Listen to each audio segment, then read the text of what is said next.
This episode of Instant Speed Podcast is brought to you by FAB Cards. Located in Utah, FAB Cards is a smart choice for all of your flesh and blood needs.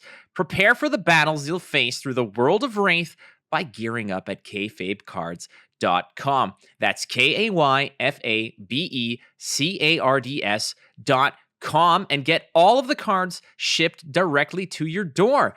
Hey, if Magic or Pokemon is your jam, they've got you covered. FAB Cards has a plethora of TCG options, sealed products, and singles to keep you collecting and keep you competitive. FAB Cards, be who you want to be.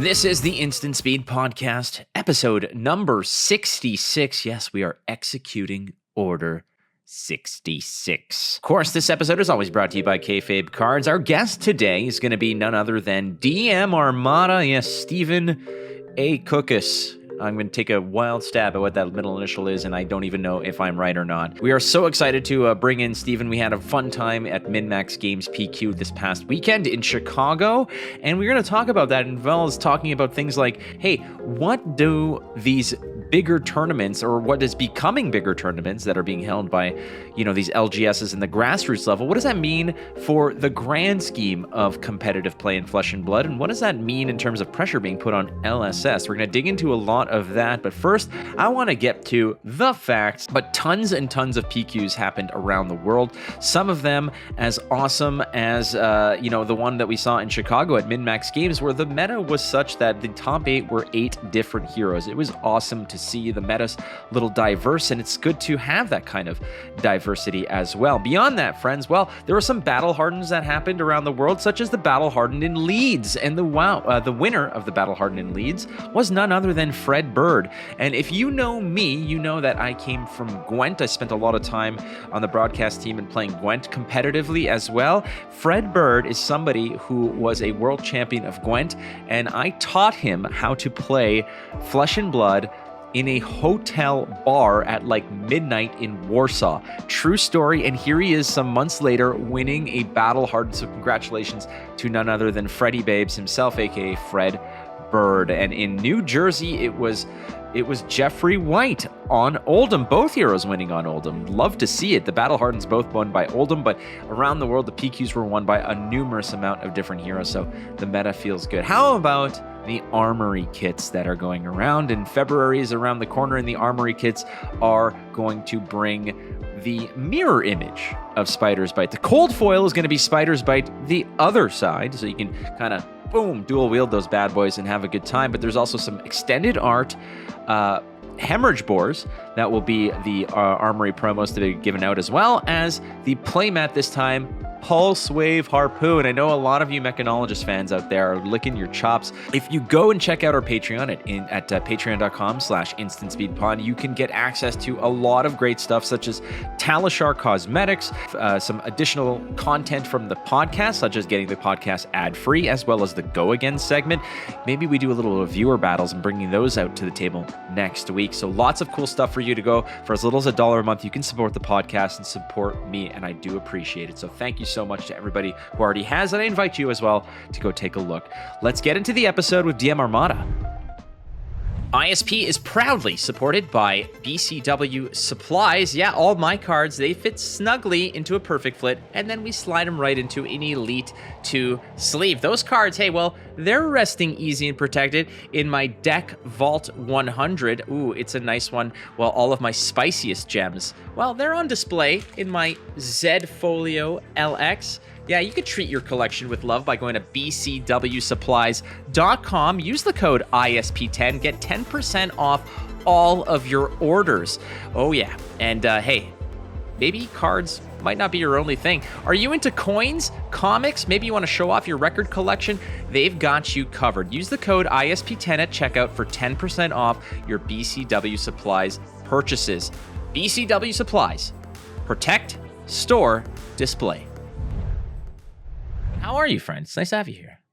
I'm good. It's a day off today. It's a national holiday, so my family, we're all just hanging out here at home. But now I'm here with you, hanging out with another good friend slash family member because we call you Uncle Flake here in the family. That's Just very kind of kind. hilarious. I felt very flattered because I was recently followed on Twitter by your wife. She actually just she mentioned that to me earlier. Actually, she was like, "Hey, I decided that it's finally time. I need to follow Uncle Flake." Oh, on thank Twitter. you.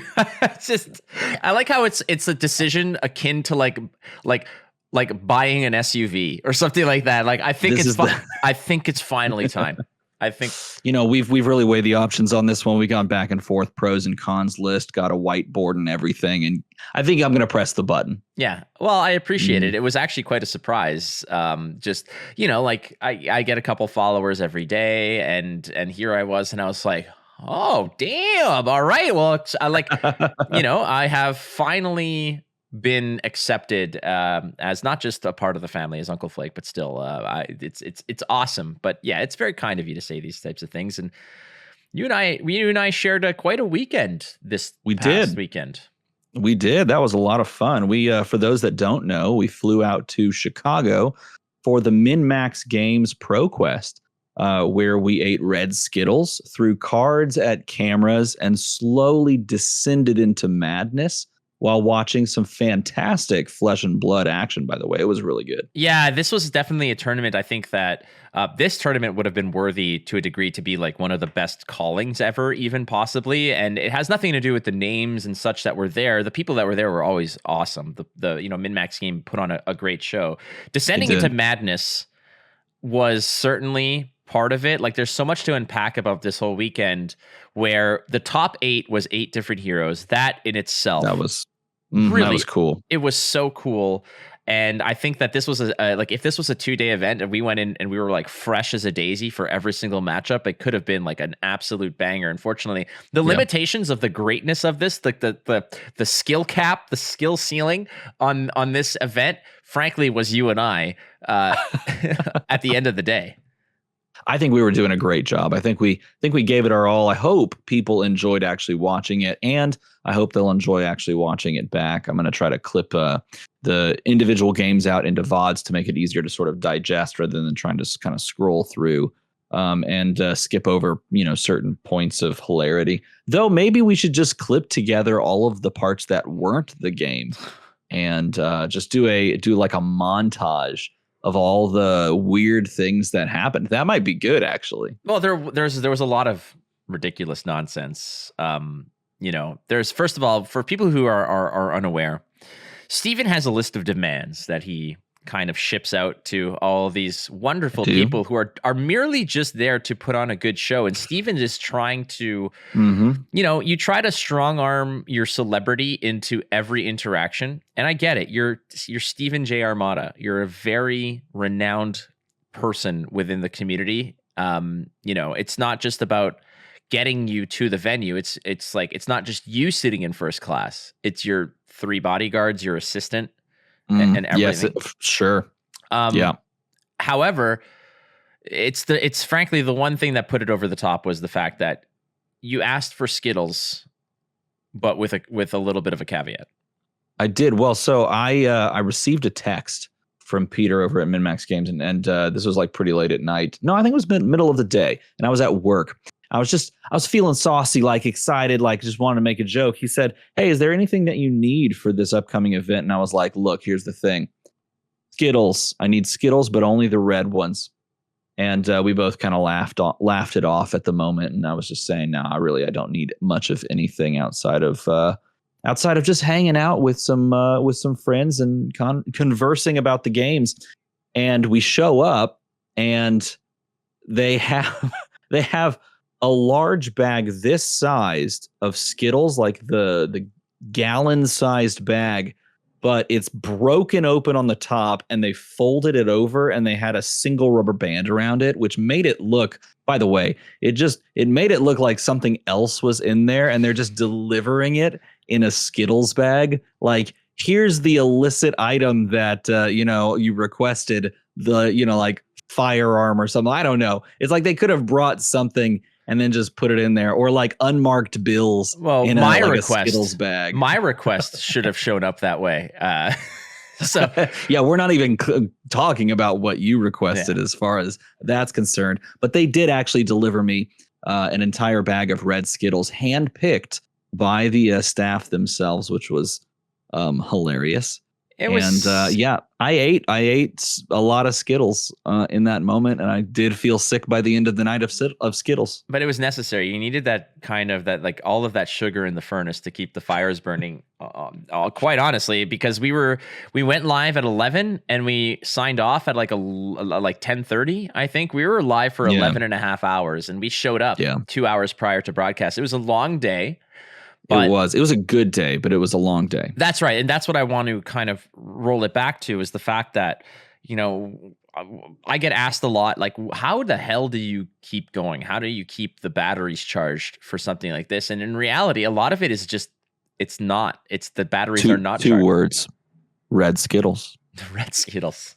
It did get to a point where things did get a little bit loopy. And you and I usually can keep it relatively on the rails for the majority of a broadcast and kind of respecting the game. Yeah, maybe. Yeah. No, we respect the game. I think that's the biggest thing. We have fun in the downtime, and then when it's time to cast, we try to keep it light, but we also try to provide a lot of insight as to what's actually going on, or maybe the game plans of both heroes, or spelling out the game state, the board state, that sort of thing. But we strike a good balance. We do. We keep it entertaining. I think that's the important part. But like when the games are happening, we're there. We're making it happen. But this was Minmax Games' first major tournament, at least from a broadcast perspective, and they did a very good job for their first shot at it. Everything seemed pretty good.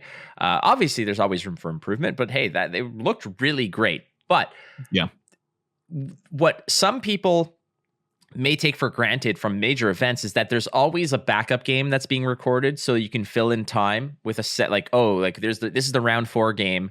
When that wraps up, we'll show you the other round 4 game until the round is over. So for us, there was a lot of time in between matches while everything got sorted. Like if there was a quick match, you have to wait for everything to sort out. So there was usually about at least 10 to 30 minutes between some of the matches where we don't want to give you nothing. So we gave you us. And to clarify, there was no backup match being recorded on the spot, so that we couldn't just immediately jump into. And there was no, secondary set of casters that could come on and do the backup match. So, like you said, it was very much just us hanging out, talking about things, going off the rails at times, and basically going the entire 11 and a half hours. Minus that time we got to eat sandwiches. Oh, man, that was great. Yeah, the sandwich time was good. That was good. The sandwiches arrived. We hadn't eaten for the whole, minus the Skittles, I guess. Well, I did go to town on a donut. You did eat. Don't say you did not, because you most certainly ate a cruller, which I just learned about. That's a donut, apparently, a pastry. You most certainly ate that in 22 and a half seconds. So it was well done on you. I believe it was 22.35, which I did put out into the ether to the chat saying, can I do this over under 19 and a half seconds? The vast majority trusted me and my gluttony you were so close. Yes. I don't think I had ever used the term throttle lube in my life, but I did say it a few times. You said it many times that day. That was a phrase that you coined. There you go. The words existed. Maybe not throttle. But not so much that one. No, but I could have done it. I could have done it in under, but you made me laugh, so that kind of cost me a few seconds. Unfortunately, I'm just saying. Look, I didn't make you laugh. You made you laugh. Yeah, well, I jammed. I chuckled to myself. Well, that's not true. I was not chuckling. I was full on belly laughing at the fact that you were full committed to it, and that you were on pace to actually take care of it. We were so close. Okay, so Sam goes 3, 2, 1, start, and I watched to make sure that he was actually he hit the button on the start, because sometimes it's easy to miss. It's a smaller button on the screen. He hit it, and I'm like, okay, cool. The timer's going. I look back, the donut is gone in that moment, and I'm like, oh my god, he's on pace. He's on pace for a personal best. And I just saw in speedrunner mode, there's a personal best, and then there's the current time that they do in speed runs of video games. That started in my head. I just couldn't hold it in. and I busted out laughing. And apparently, you didn't have the wherewithal to tune out the world and just keep going because that you laughed immediately after I started laughing. Like, I feel like, to me, it was a situation, like, it was such a dire circumstance. I felt like I was like that scene in Apollo 13 where like they're flying manual and they have to keep the Earth in their like in that little viewport to make sure that they're aligned properly. And in my mind, I was like, I can't do it. I cannot pilot a space shuttle. Exactly. Because I was so distracted immediately. So the small task of just, swallowing a donut in under 20 seconds was not capable. I was not able to do it. But I think that in the future, I should be doing it. The cruller part was, frankly, it was by design. A cruller is a relatively, like, almost mostly hollow. Like, it tastes good, but it's like, it's a donut that's very fluffy. So I took that one by design. Like, when I went to go, it was kind of like choosing your weapon in a duel. Like I was like Gladiator.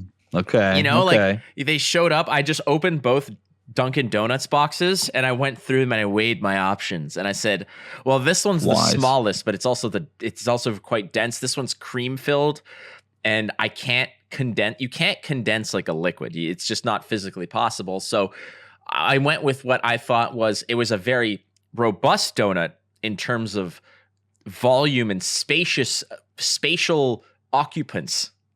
Okay. Occupancy. Yeah. Occupancy. Sure. But I knew it was large in general, but you were saying that the overall volume of it was quite small in comparison to what it looked like. My strategy, I think, was I wanted to, like you said, you looked away for a split second and it was gone. My mission was to just basically crush it into my mouth and then condense it into like a diamond and then swallow it like Tylenol. Like, that was what my mission was, but it did not work out because it almost did, man. It almost did. I was on pace, like it was happening. So at about the 7-second mark, I realized that I'm gonna have to take this ball of donut that I've formed in that small, and I'd have to break it in two. But as I was doing that, I heard you say something, and laughter is an outward, an outward expression. I was trying to bring the donuts in. So there was a conflicting force. This is a physics podcast now, by the way. I don't know. There you go. Settle in, everyone. Yeah. But I blame you. And I think that there will be a rematch at some point down the line. You versus the donut. Someone should do someone go on Twitter and post a custom image of Flake and a donut. Oh, and like one of those versus. Yeah, go find like one of those posters for like WrestleMania 3 or something. Yes. And the headline is Flake versus the Cruller. Yeah, do that. Please do that. That would be incredible. In fact, that is worth it. Well, you were doing great, and I thought you were still going to close it out, but you were a couple of seconds short. And honestly, I think later that evening you should have just gone for it. No, I couldn't do anything. Like, by the end of that evening, you saw what was going on. I went on like a 60-second rant about people taking pictures of birthday cakes. Like, you did. I read about that. That's true. Meanwhile, it's like Azalea is presenting Lethal, and I'm just like, and another thing about photos at birthday parties, and you're like, dude, focus on the game, you clown.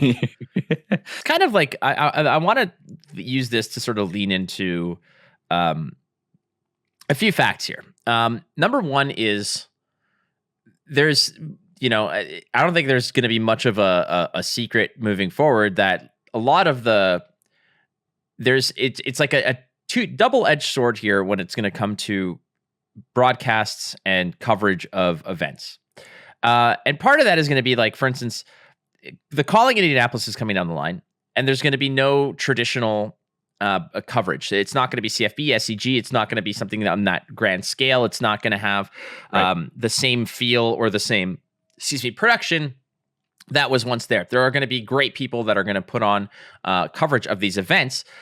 But at the same time, while that might be taking, a step in a different direction, there's also so many other events that occurred this past weekend that did get a lot of coverage and a lot of respect from a community standpoint, like Minmax Games, like the day after there was Kayfabe Cards had their ProQuest that was broadcast to so many people with great people casting that as well.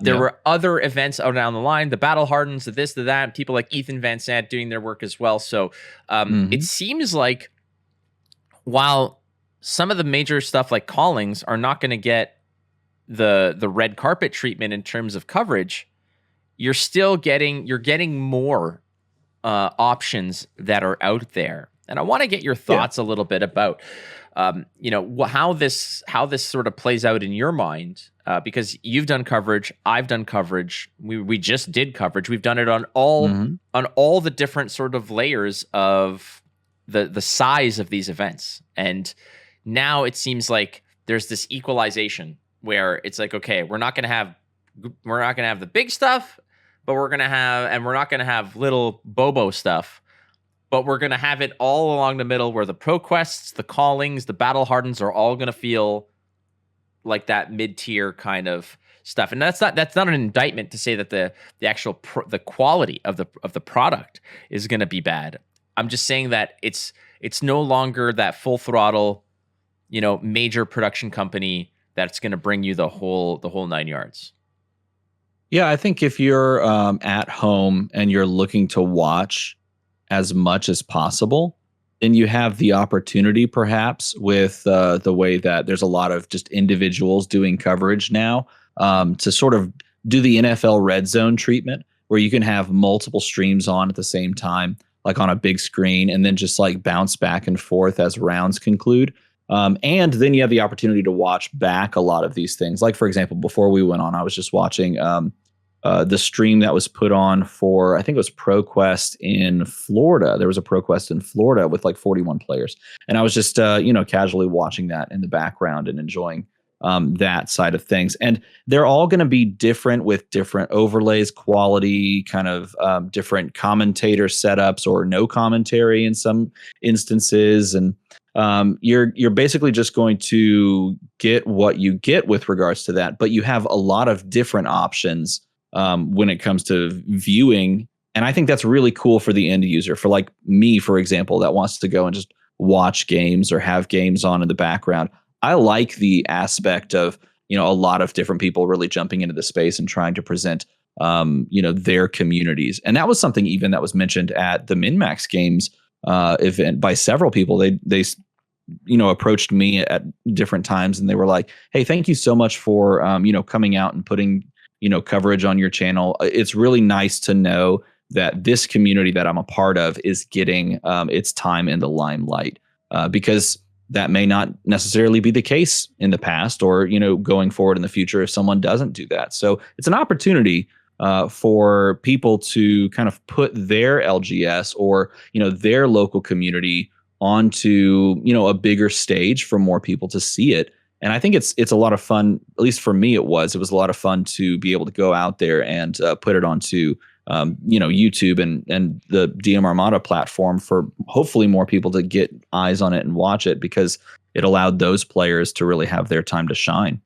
And I think this is a big win from the perspective of the people who want to just consume as much content as possible for these kinds of things. The fact that a lot of these LGSs, a lot of these, smaller entities, you don't have to be a Goliath in the field. You don't have to be an SCG or a CFB or one of those big companies to actually put on a show.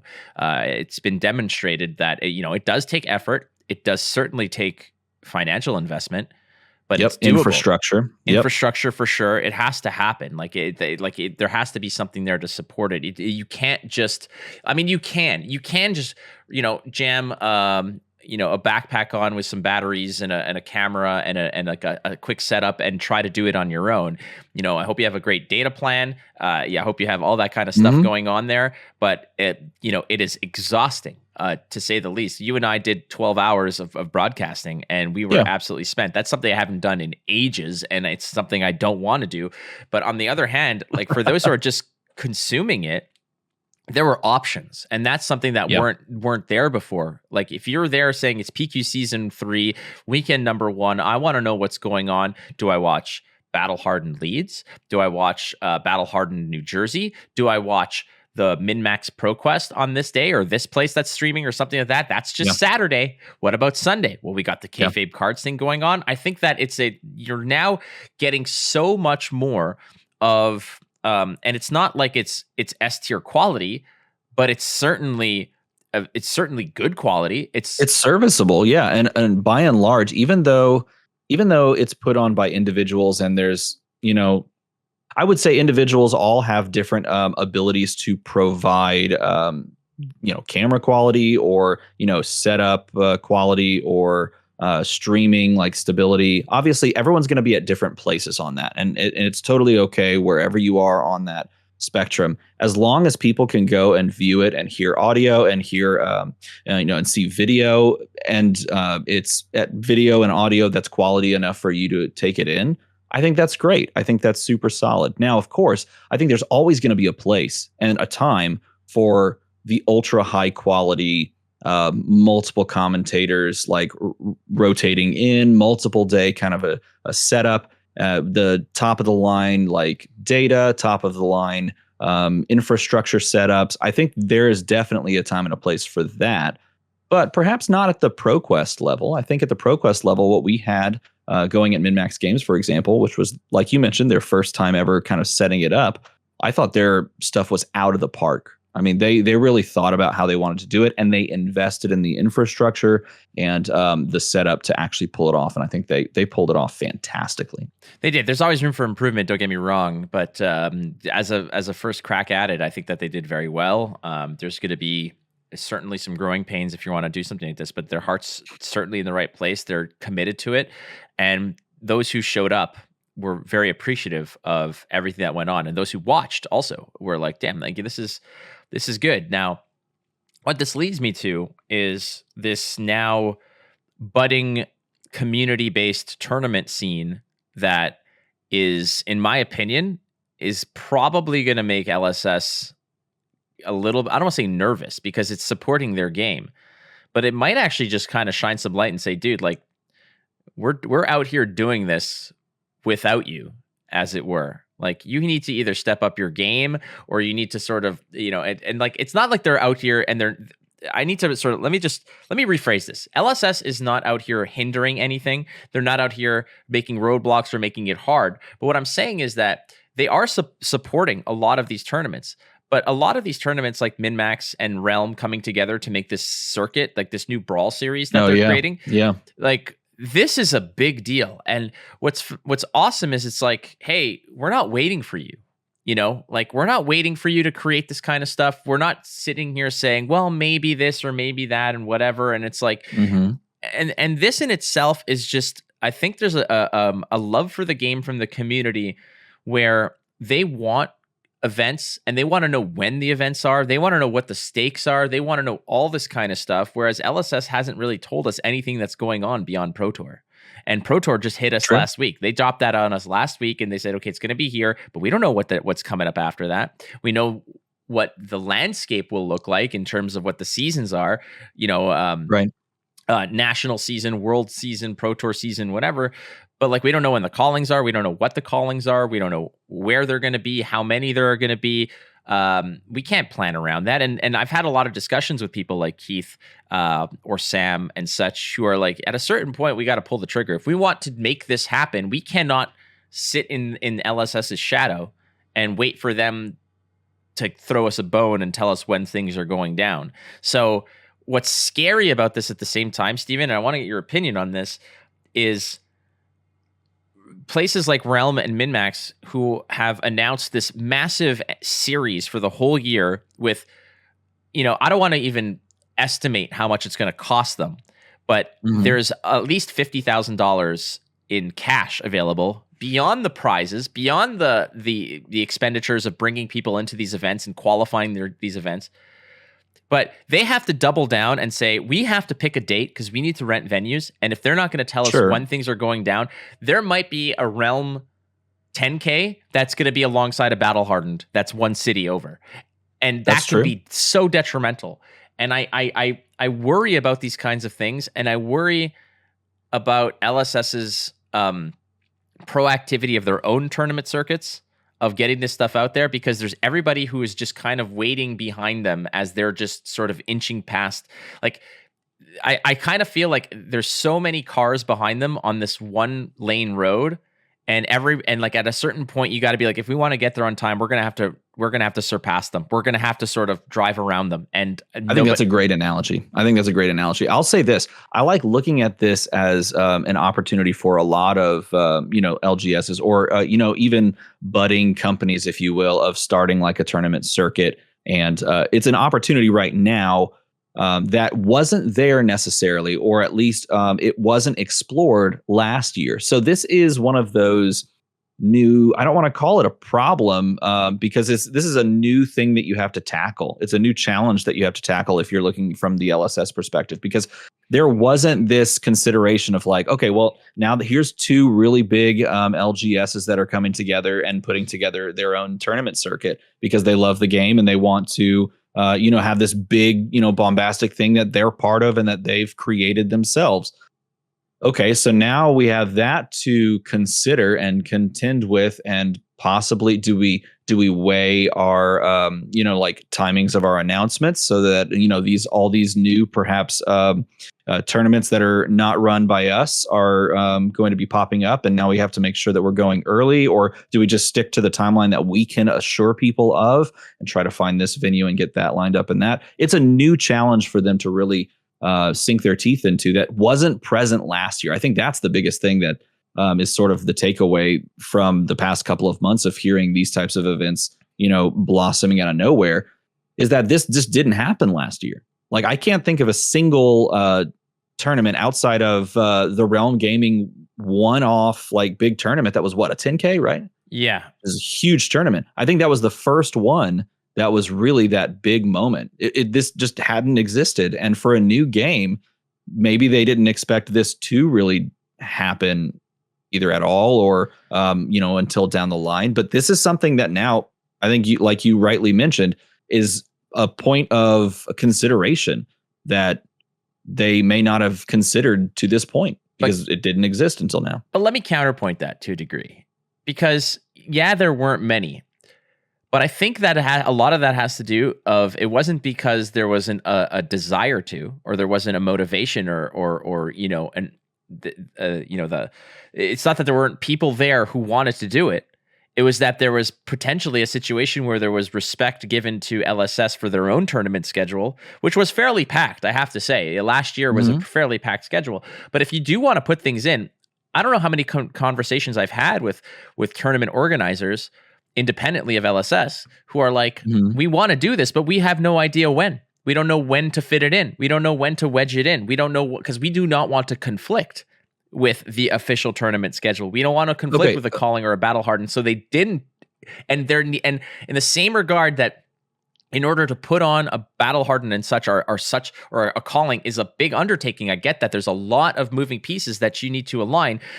Something like Realm Games or another LGS that wants to do something like this have the same struggles and challenges, and they need the same amount of lead time. But if they're not given that lead time because they're waiting to make sure that they're not conflicting and they're not overlapping on a scheduled date, I think this year is different because they finally said, screw it. Like, I can't wait any longer, and we're going to do it. And I think that, that's a good thing and a bad thing to a degree, because what happens if this big, the culmination of this Realm and Minmax tournament, which is a 50K, 50K, that's the culmination of all the events for the year.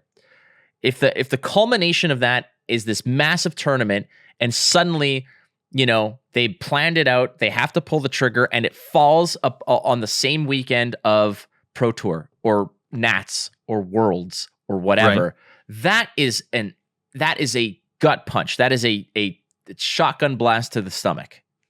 It certainly can be. Now, I think while you were describing that, I guess one of my questions, which probably is fairly inconsequential in the overall conversation, are you saying that these tournaments didn't exist last year because the people that would want to start them up and run them just didn't pull the trigger because there were already so many events, or they just feel like they couldn't accommodate players and get them to them because there were so many events last year?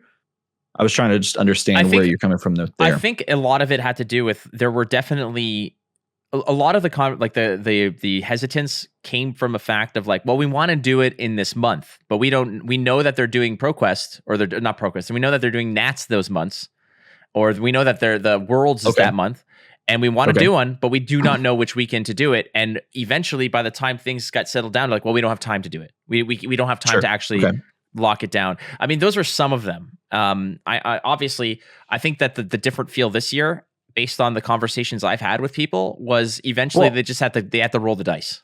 Right. And I'll say this too. I think if you're talking about a one-off tournament, I think that's completely different than running a circuit, like the one that we're using as an example. The what is it called? The Brawl? Is it? I think it's the Brawl series. I got to double check. I don't want to give it the wrong idea. Either way, it's Minmax Games and Realm Gaming that have come together to create this. Yeah.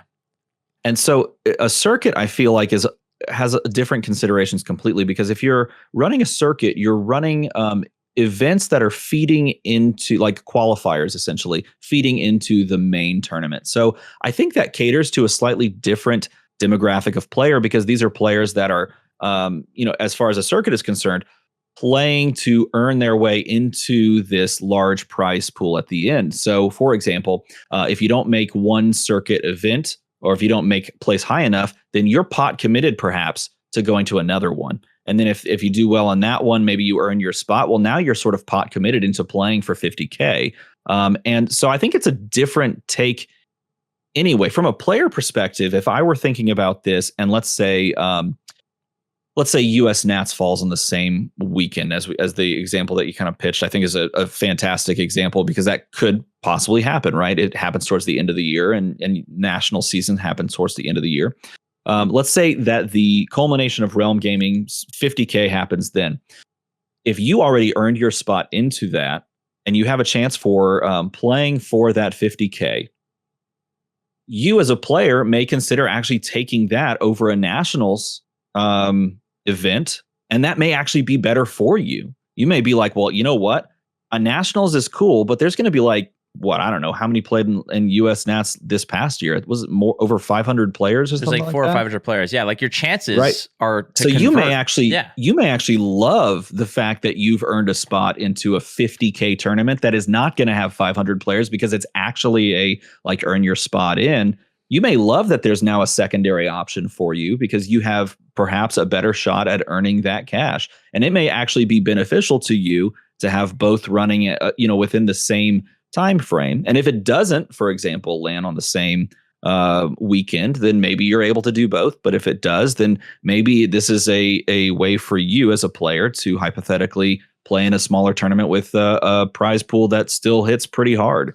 So I don't know, from a player perspective, it might actually be a benefit to be around that same time and to earn your spot in, where this didn't exist last year. It was literally, you were just kind of pot committed to anything that was officially run. Okay, so now this sort of leads me down another little rabbit hole associated to this, and which is, it's great for the player, 1,000%. Yeah. Because I would much rather go to this qualifier tournament. I don't know how many are going to qualify, if it's like 50, 100, regardless. I'm taking my chances at that.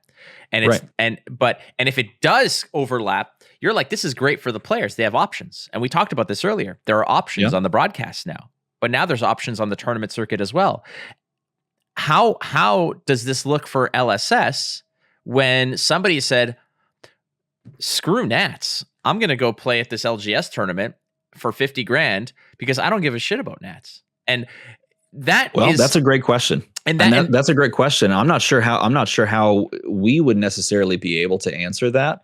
But it definitely, it probably gives them pause. I mean, in response to that, what does LSS do? Do they increase their prize pool? Do they incentivize in other ways? Do they try to extend prizes down further so more people pay out? I mean, they've already done that this year, right? They did, and that's fine. But like, the thing about it is, like, I get it. Like, people have to sort of weigh their EV when it comes to their chances of winning a Nats. No offense to, if Nats are 400 people, no offense to 350 of you, but you have no bloody shot. I'm so sorry to say, you have no damn shot at winning that tournament. Some might sneak into the top 8. You might go on a run. Sure, no problem. There are 50 players out there who can win Nats.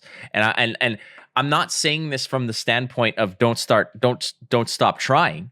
Keep going. But I'm just saying that there's 50 like the amount of RTNs that are won or earned or whatever or XP related. Like you can go to an armory, go 1 and 2 5 times a week and qualify for Nats. You're not a good player. You're not going to get a chance, but it's great to be there. And I encourage people to keep playing and keep improving. But in reality, there's like a 50 pack of people who are going to do it. So what I'm saying is for the players who do have these options to go and do this, it's like, I think the LSS's incentive is not necessarily to increase the prize pool, because increasing a prize pool is just having 300 players saying, wow, that's a lot of money that I don't have a chance at winning. Like, let's be real. Like when I went to Canadian Nats, I didn't think I was going to top 8. I didn't think I had a chance. I just went there because I wanted to go there.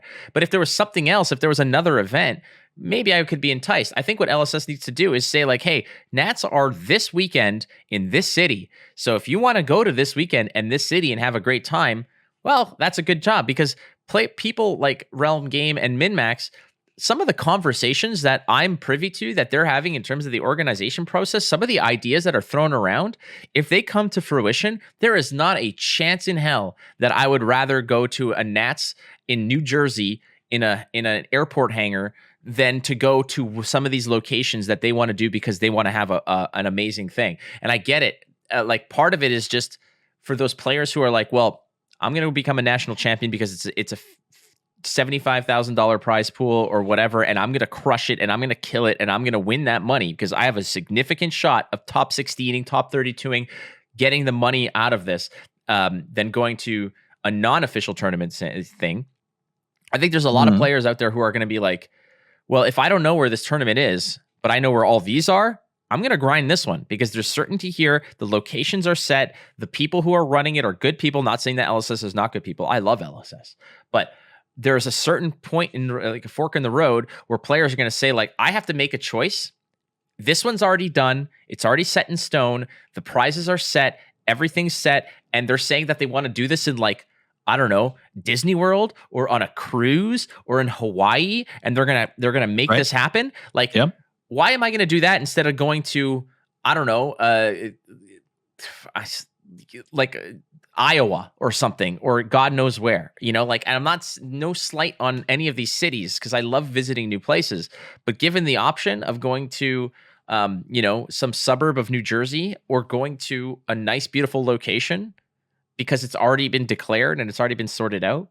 This isn't a rant by any way. Like this is just merely, I'm just trying to pull the veil behind the decision process.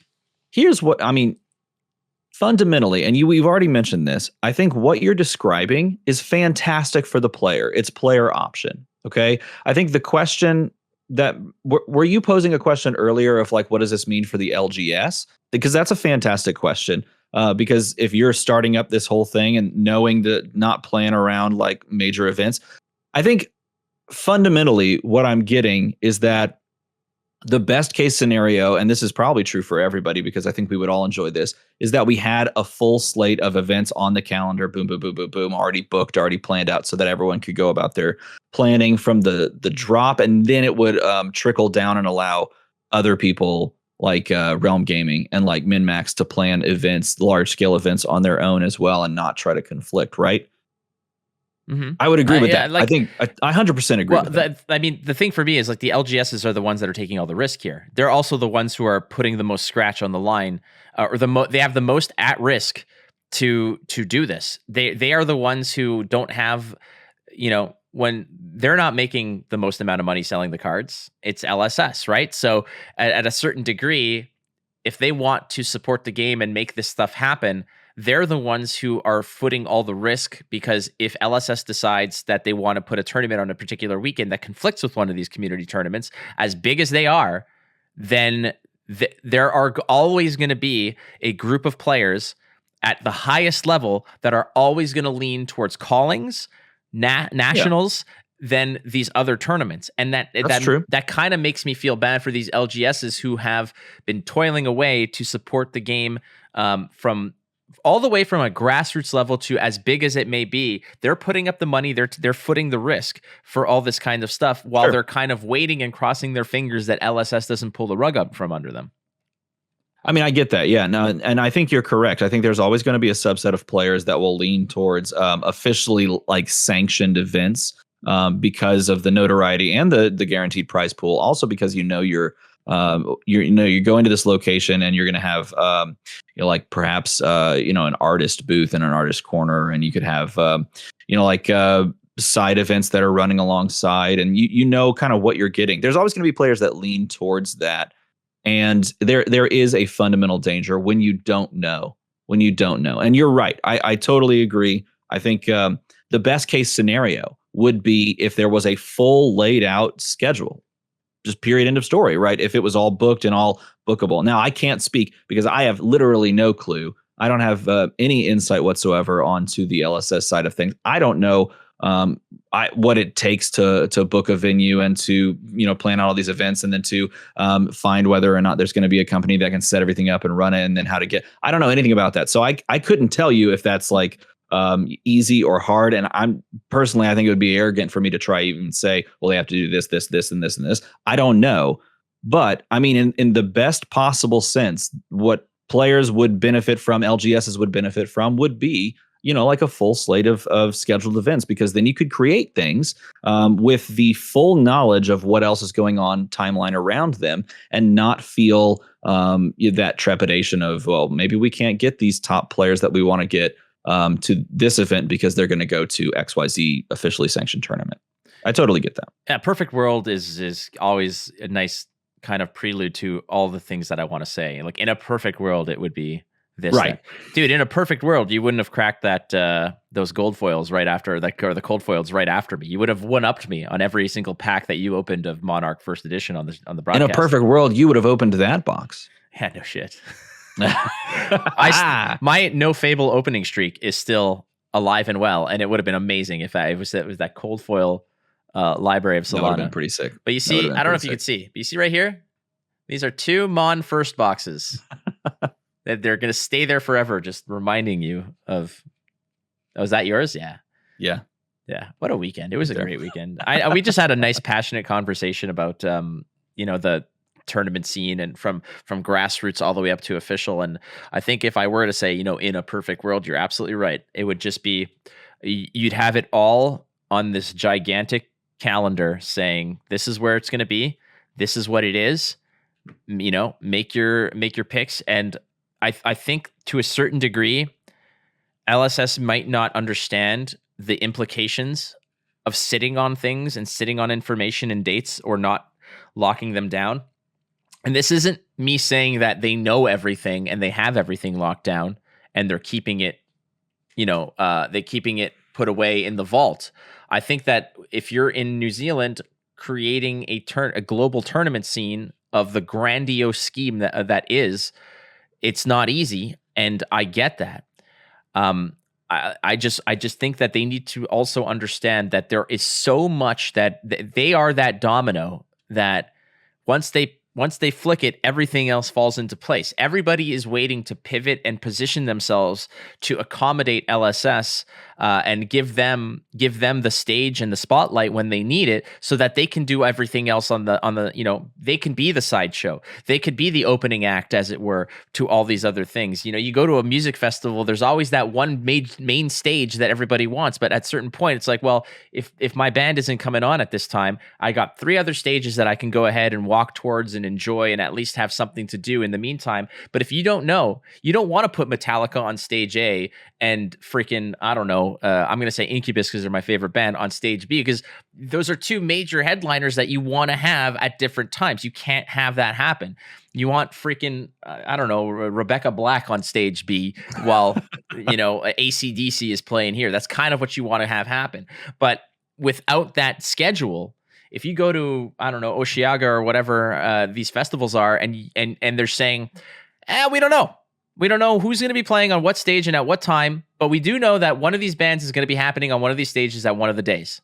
What do you buy a day pass? Do you buy an all 3 day pass? What time do you show up? Where do you position yourself? If your favorite band is going to be there, but you don't know what stage they're going to be on at what time, and you want front row, you got to roll the dice and say, I'm going to sit here and hope that this is where we're going to play. And if they're not, I got to get up and scramble my ass and sit in the back of the line at the stage that they're actually playing. And that's kind of a little bit of another picture of that I want to paint where the not necessarily panic that people are feeling, but also the insecurity that they're feeling. The question marks. Correct. Yeah, the question marks. No, I think that's valid. And I think that there are some people out there that feel that, hugely, especially if you're perhaps like a tournament player that wants to book your tournaments and your grind and you bounce around. I think for the vast majority of people, they show up to like a calling, for example, as that super fun kind of like headline weekend. And to use the music festival analogy, they don't really care who they're showing up for. But for those people, they still need to know when it is and where it is and that sort of thing. But they're going to show up. 99% of people, I would say, are going to show up because they're going to have a blast playing in the main event. And then they're going to drop out and go play in a bunch of sides with their friends. I think it's the people that are going through the grind that most need the schedule. The people that are like trying to, grind out those PTIs and then take those PTIs to the next level and try to, really top at Worlds for, that prize money. And perhaps they want the notoriety, perhaps they want the money, all the things that you would go out and try to fight for.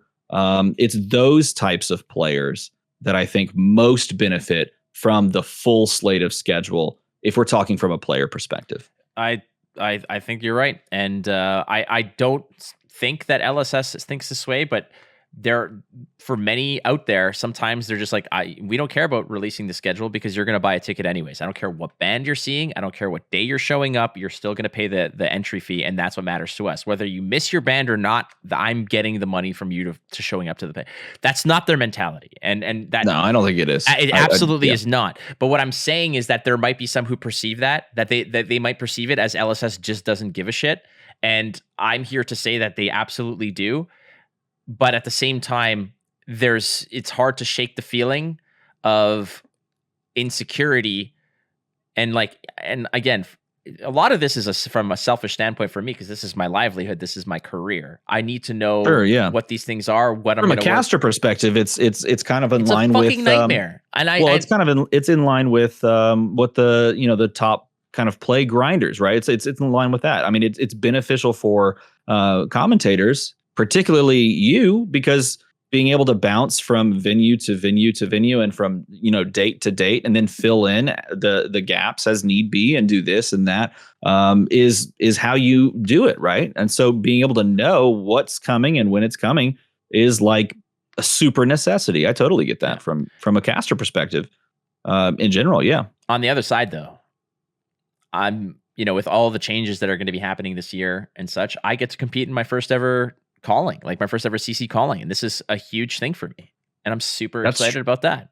You actually missed out on competing in your first ever calling because you actually jumped in the booth in the last minute, right? I did. I unfortunately, friend of mine and wonderful human being, an excellent broadcaster as well, Craig Krempels, got sick the day before. And what's interesting is that I showed up to that calling, and I was going to play in the main event.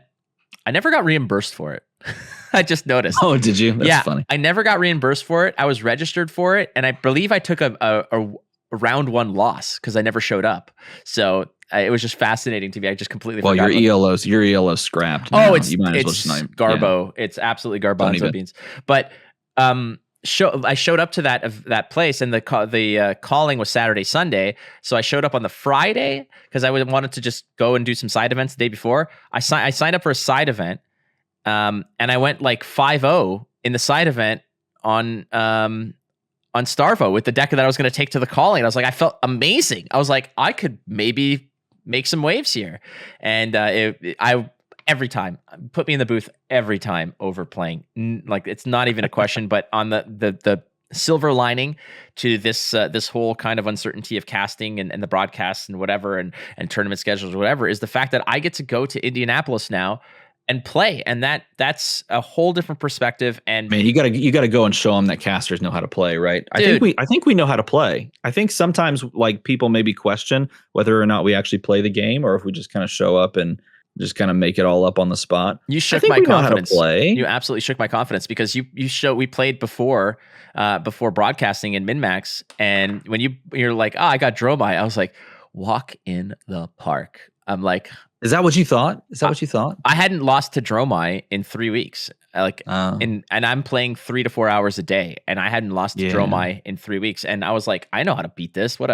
And in my head, I didn't want to tell you, but like eventually after like the first few turns, we're like, hey, we're just doing this for fun. We're doing it to learn. We basically talked through what the winning strategy was for you. And you're like, yeah, this is what I'm going to do. I'm like, okay. And we're talking through, and we're optimizing each other's turns just to make for like a very high level game, which was great. But you beat me fair and square. And it was the first Dromai. You absolutely 100% got me. And I don't want to say it wasn't close. I'm just saying that it was never in doubt that you were going to get this. And I was like, damn, I'm like, there was one moment that gave me pause, but the rest played out about how most Oldham matchups play into that Dromai. Don't tell anybody about that winning strategy. Please do not tell anybody. I'm not gonna lie. Say anything. Don't say anything. Someone asked on the stream after the fact. They must have watched the VOD back, and they heard like you mentioned that at the beginning, and they were like, "Oh God, tell me the secret tech." And I was like, "It wasn't tech. There was no tech. No. It's like the deck's built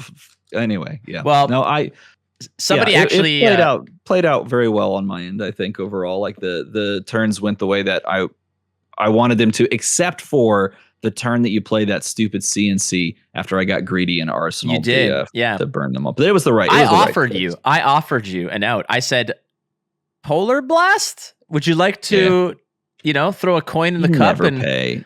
Yeah, and you're like, I'm not going to pay, and then it was a CNC the whole time. So I had to give you my Phantasmal Footsteps, which did make the game a lot less fun for me for the most part. I Arsenal Tomotai. It was the greedy play to Arsenal Tomotai to see if I could set up Tomotai with Miragai in hand. Yeah, which I had the resources for, but it was greedy. I should have just taken the out the first time, and then it would have been a much more lenient game on the Dromai side. Well, this has been one of the more spiciest, like more animated and passionate conversations I think that I've had on this podcast. Not to say that like other conversations have been lacking. I just think that I said the F word. You brought the fire. Look at you. I said the F word. Oh my goodness. All right. Well, the algorithm's gonna crucify me now. Oh, Stephen J. Armada, thank you so much for doing the show, my friend. If I'm gonna say this: one of these days, you're actually gonna guess an initial that's correct. It's gonna be great. You've alternated the initials now like 4 times. Over the past 4 times we've been together on camera. And eventually, you're going to hit the correct one. Stephen Quinton Armada. Nope. No. Okay, I'll try. You can keep trying. You can keep trying. I'll tell you when you get it. All right. I'll give it a shot. But where can more people find you and your lovely voice and and maybe talk about the other project that we're working on? Well, you can check out me individually myself without this guy. Where is it? This way. Without this guy. Over on youtube.com/DMArmada. You can check me out on Twitter at Armada_DM because someone took DMArmada, which is weird.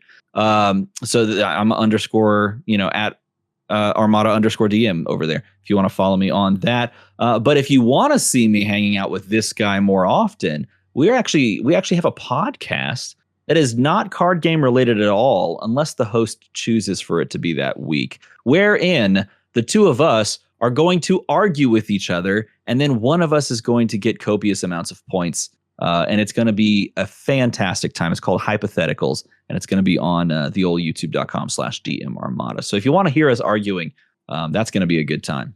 It's going to be a lot of fun. So thank you very, very much. And I want to thank everybody out there listening, obviously, to our sponsors at KFAB Cards. Go to kfabecards.com.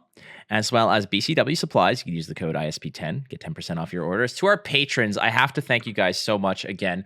Lots of content is going to be coming up for our patron members. Things like the Go Again segment, which we will have with DMArmada. That is going to be a Patreon 2+ exclusive. We're going to throw some rapid fire community questions at DMArmada. He's going to get real deep in the weeds on that one, as well as things like, hey, you can listen to the podcast ad-free, get some articles that I write, some deck guides, some gameplay videos, a whole bunch of stuff there. Go to patreon.com/instantspeedpod and support us there. Thank you so much for listening, and don't forget, you're not losing if you're learning, so keep playing the game. You might win. We'll see you next time on ISP.